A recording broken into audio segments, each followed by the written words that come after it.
Yo, what's going on YouTube? Hope everyone out there is having a great day. And Xbox Game Pass just released this game called ExoPrimal. And I saw some trailers and I saw some gameplay for it before it came out. And I was like, ew, that looks like a game I'll probably play once for like an hour or something just to check it out, just to see what it's about. And then I'm probably going to leave and never play it again because it looks kind of trash.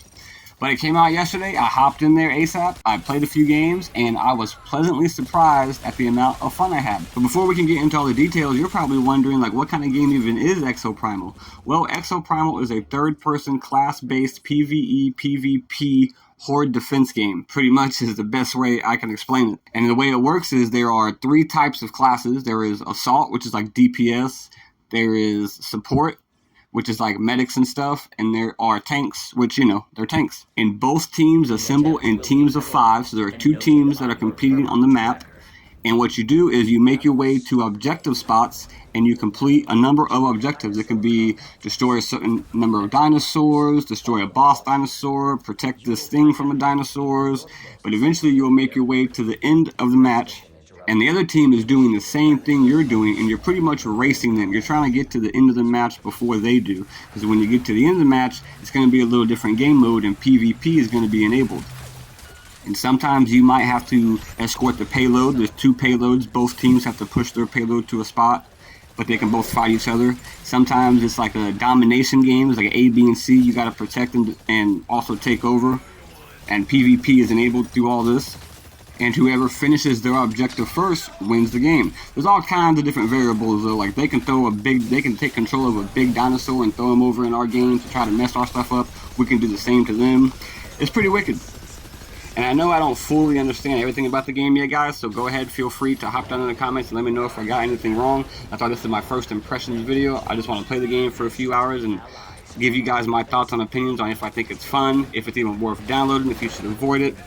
But with all that being said, let's get back into why this game surprised me. And really, first things first, let's talk about the gunplay here. I've used a couple different characters, and the gunplay, the responsiveness, the snappiness, it all feels good. I mean, it's nothing to write home about, you know what I mean? But it works, it's fast, it's fluid, it's snappy. I have no problem with the gunplay, and the way it sounds, the way it feels, like when you're shooting all these dinosaurs, even when you're getting hit markers on like a PvP player, it feels good. I have no problem with the way it feels. And I used the Witch Doctor, which has like a little staff, and I had a module to increase my attack range on my staff, so I could zap people and hold them in place for like farther out, and it felt cool. I actually felt like I was doing something useful. I was keeping all these ads like boxed in, they couldn't move, shocking them on my team, raining down hellfire.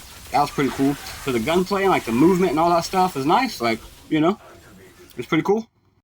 The second thing I noticed right away was the progression. I felt like every game I played, win or lose, I was getting stuff from my character. Now granted, if you win a game, you get way more XP and you level up way faster, but I've actually lost a lot of games and I'm still getting stuff from my character. I'm unlocking stuff. I'm getting like these little loot boxes, which can give you skins, weapon skins, character skins, emblems, backgrounds, which who really cares about those, but I always felt like I was getting something.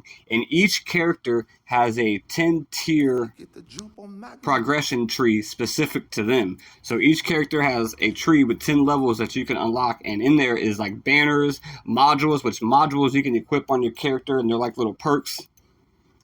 So I felt like it has a pretty cool progression system we could sink a little bit of time into, and it feels rewarding. Now, when it comes to the exosuits themselves, there's really not that much variety here. We essentially have 3 DPS guys, 2 healers, and 2 tanks. There is a third tank, there is a third healer, and there is a 4th DPS, but you're going to have to rank up and grind a lot to unlock them. So when you're starting out for a long time, you're only going to have 3 DPSs, 2 tanks, and 2 healers. But both healers, they just heal in different ways. The DPSs, they all do damage, but they just do damage in different ways.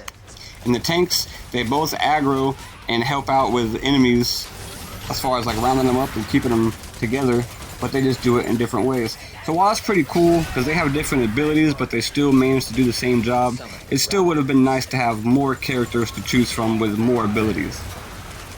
And the last thing I want to touch on here is the story mode and the maps, because they go hand in hand together, and I fully don't understand it, but from what I get is you have to play matches, just play regular matches, and the more matches you play, once you hit a certain number of matches played, you'll unlock a cutscene, which is like a new mission and a new map and maybe some new objectives on that map.